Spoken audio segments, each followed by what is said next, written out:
Hello, everyone. Welcome to the Minnesota Music Hall of Fame. I'm Virtual Jeanne, your digital guide to Minnesota music history. Everything you'll hear today is based on the decades of research, interviews, photographs, newspaper articles, and archives collected by music historian Jeanne Andersen. Together, I'd like to take you on a journey through one of the most legendary music venues in America. Today, most people know it simply as First Avenue.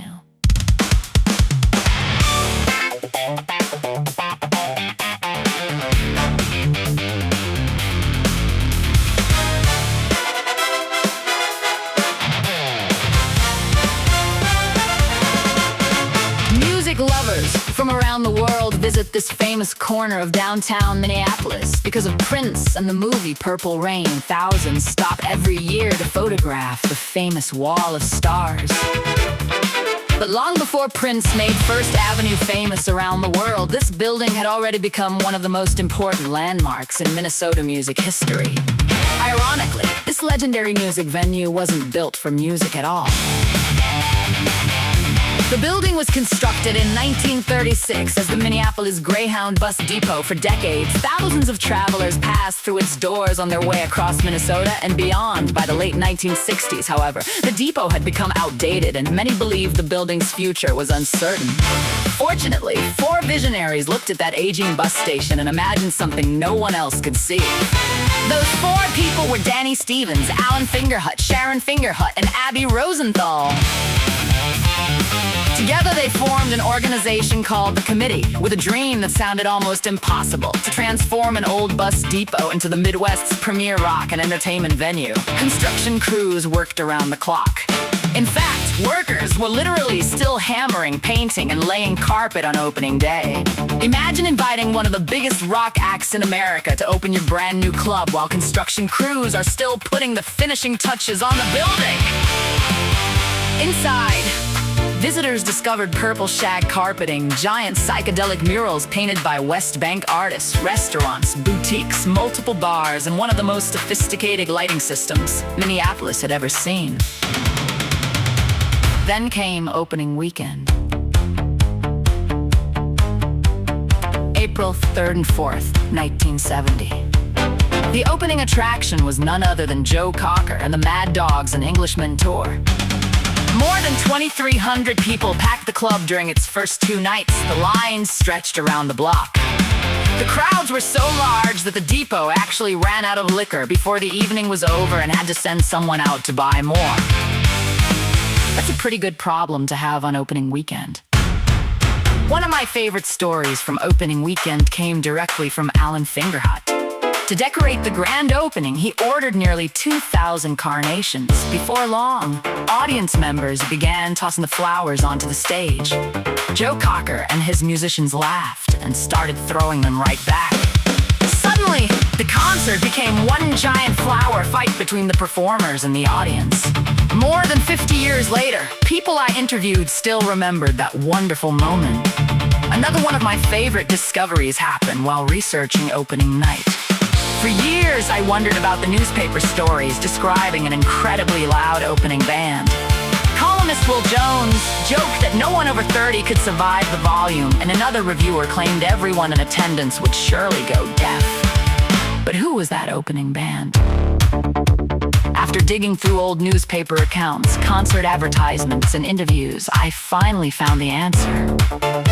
The very first musicians ever to perform on the Depot stage were a talented trio of teenagers from nearby St. Louis Park known as Bear, Beaver, Peacock. They may not have become household names, but they'll always have a special place in Minnesota music history as the first band to open one of America's most famous music venues. Those are the kinds of stories I love uncovering. Despite all the opening night excitement, one thing became immediately clear. Minneapolis had suddenly become an important stop on the national rock and roll circuit. The performances were even filmed for Joe Cocker's legendary Mad Dogs and Englishmen concert film, forever placing the depot in rock history. Over the next several years, the list of performers became nothing short of extraordinary. the Butterfield Blues Band, Poco, the Kinks, Jethro Tull, Alice Cooper, B.B. King, Ramsey Lewis, Jeanne, Mitch Ryder, Pacific Gas, and Electric, and dozens more. Just as importantly, Minnesota musicians shared those same stages, proving that Minneapolis can produce music every bit as exciting as New York, Los Angeles, Nashville, or London. One of the reasons the Depot occupies such a special place in Minnesota music history is because of the incredible variety of artists who appeared on its stage. The opening months featured artists who were helping define entirely new musical styles. The Butterfield Blues Band brought the Chicago blues tradition, while Poco, founded by former Buffalo Springfield members Richie Furay and Jim Messina, introduced audiences to the emerging sound of country rock. Critics predicted that Poco was destined for great success, and they were right. The Depot also welcomed jazz great Ramsey Lewis, whose live performances at the club were so successful that they became the album, Them Changes. That recording remains part of the Depot's musical legacy. Rock fans packed the Depot for Mitch Ryder, the Kinks on their first Twin Cities appearance, and Jethro Tull, whose Sunday concerts after the Labor Temple closed helped establish the Depot as Minneapolis' new home for nationally touring rock acts.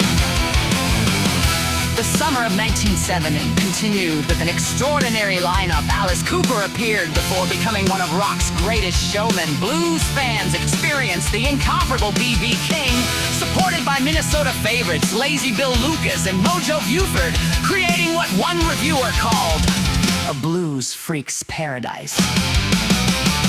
Other memorable performances included Blodwyn Pig, Pacific Gas, and Electric, Mason Prophet, the Caribbean rhythms of Exuma, and the powerful harmonies of Rotary Connection, featuring the remarkable Minnie Riperton years before she became an international recording star.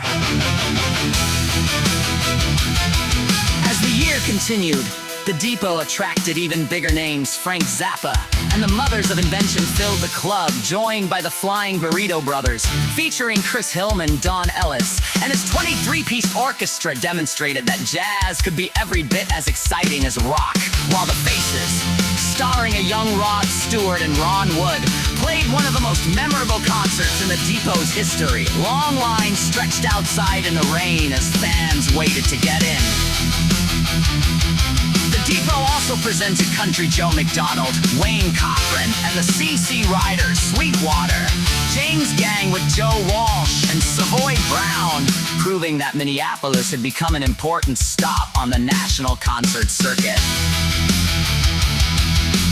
Just as important as the national acts were the outstanding Minnesota musicians who shared the stage. Bands like Danny's Reasons, Crockett, Grizzly, Willie Murphy, Thundertree, White Lightning, The Litter, Pepper Fog, Downchild, any others proved that Minnesota's own music scene was every bit as vibrant as the artists coming in from around the country. The gathering at the Depot album captured that local talent and remains one of the finest snapshots of the Twin Cities music scene. In the short time they were open, the Depot brought world-class entertainment to downtown Minneapolis.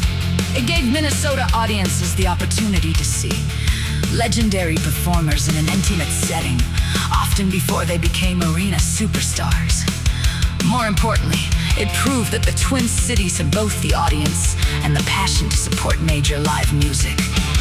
As we conclude the story of the Depot, we arrive at one of the most dramatic chapters in Minnesota music history. By the spring of 1971, the Depot was searching for new ways to bring people to its doors.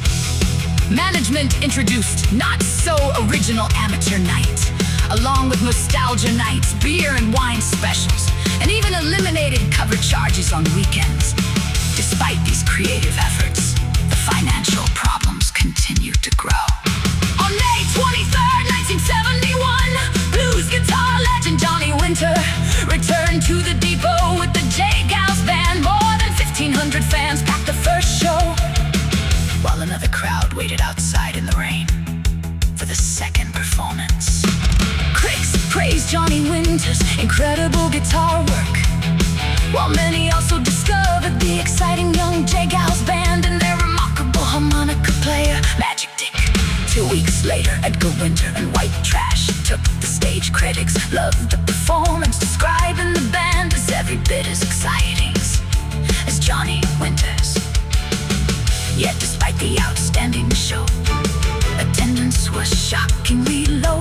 Fewer than 500 people came, creating a financial disaster for the club. The Depot suddenly found itself in serious trouble. Owner Alan Fingerhut later revealed that they didn't earn enough money to pay Edgar Winter's band. They emptied the safe, took money from the cash registers, and still came up short. Then something extraordinary happened. Edgar Winter's manager, recognizing the Depot's financial struggle, voluntarily returned part of the band's payment so the club would have enough money to open the following Monday. It was an act of generosity, almost unheard of in the concert business. The crisis continued to deepen. Fingerhut told the staff he couldn't make payroll instead of walking away.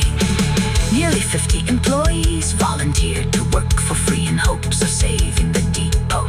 Their dedication reflected just how much this remarkable venue meant to the people who worked there. But it wasn't enough. On June 11, 1971, Alan Fingerhut announced that the Depot would close its doors because of overwhelming financial losses. He faced more than $35,000 in debt and even bankruptcy. Although he hoped to reopen someday as a concert venue, the writing was on the wall. The final scheduled Sunday concert featuring the Allman Brothers Band never happened. After hearing about the Depot's financial problems, the band demanded full payment in advance. Fingerhut gathered the money, but by then the group had already accepted another engagement, and one of the most anticipated concerts in Depot history was canceled. Finally, on June 14, 1971, the Depot held its last dance. Ironically, the closing night drew one of the largest crowds in the club's history. More than 1,000 people packed the building as the house band, Big Island, played into the night. The crowd sang, danced, and refused to leave when the lights came on. The music continued long after management tried to end the evening, creating one final celebration that many remembered as the greatest night the Depot had ever seen. Although the Depot survived for only a brief period, its influence on Minnesota music was enormous. It introduced Twin Cities audiences to many of the greatest performers of the era, proved that Minneapolis could support major touring acts, and helped pave the way for what was to follow.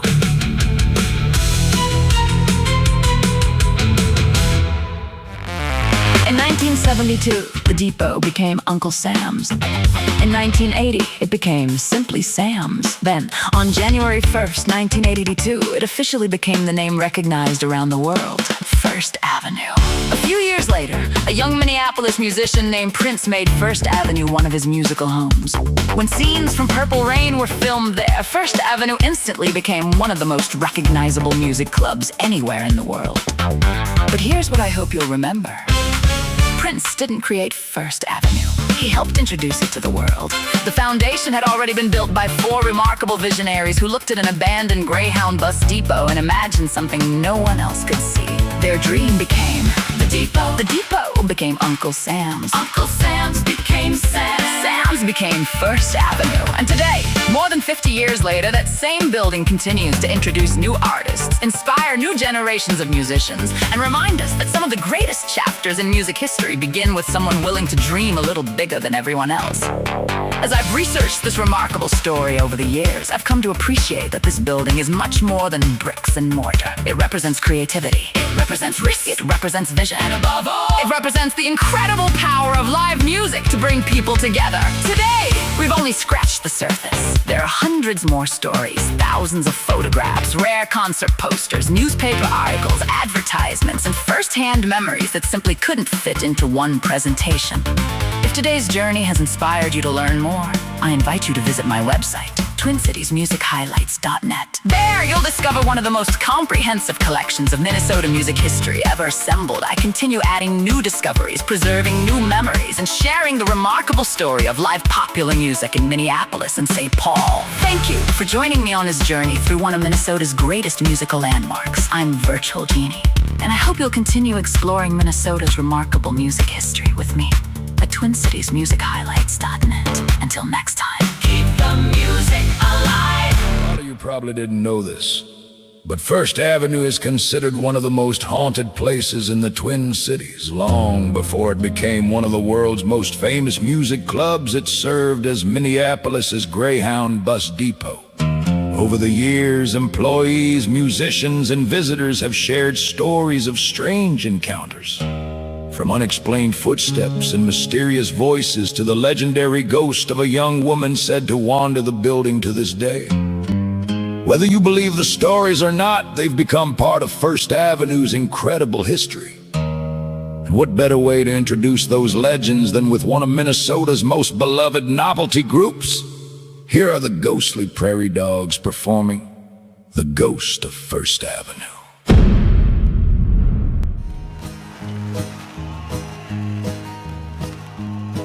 Hey little girl, what have you done? Hey little girl, who did you become?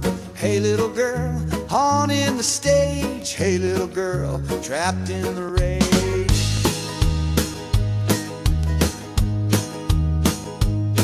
In Minneapolis town where the buses roam, she met her end in the darkness alone. At the bus depot where shadows dwell, she took her life and bid farewell. Hey little girl, what's your final act? Died for the drama and never came back. You haunt the lights, you chase the blues, a poltergeist in platform shoes. No one claps, but everyone knew she's the ghost of First Avenue. She floats through amps, through cables and cords, crashes green rooms and slams ghost doors. They say she sings with a crackling mic and steals the breath from the backup lights. Hey little girl, what's your final act? Died for the drama and never came back. You haunt the lights, you chase the blues, a poltergeist in platform shoes. No one claps, but everyone knew she's the ghost of First Avenue. She don't want peace, she don't want fame, just center stage and a whispered name. She hits her marks with a phantom grace, then vanishes into the speaker's bass. Some say love, some say pain, some say the lights just call her name. But when the house is empty and the crowd is gone, she's still humming that midnight song.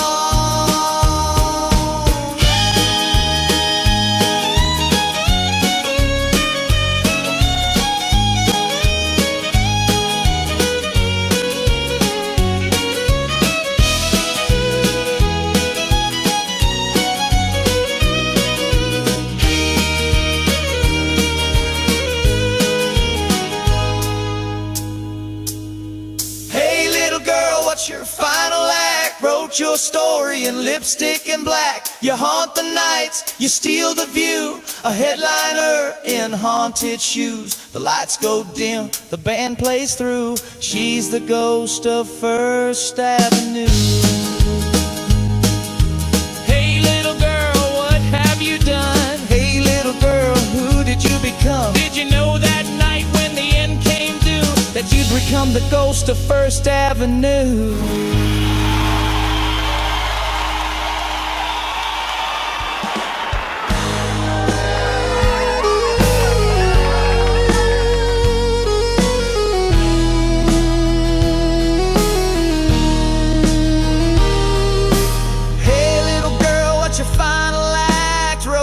Story in lipstick and black. You haunt the nights, you steal the view, a headliner in haunted shoes. The lights go dim, the band plays through.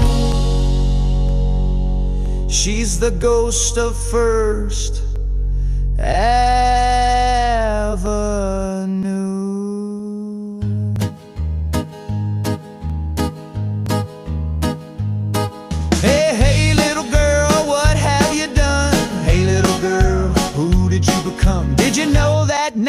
when the end came due, that you'd become the ghost of First Avenue.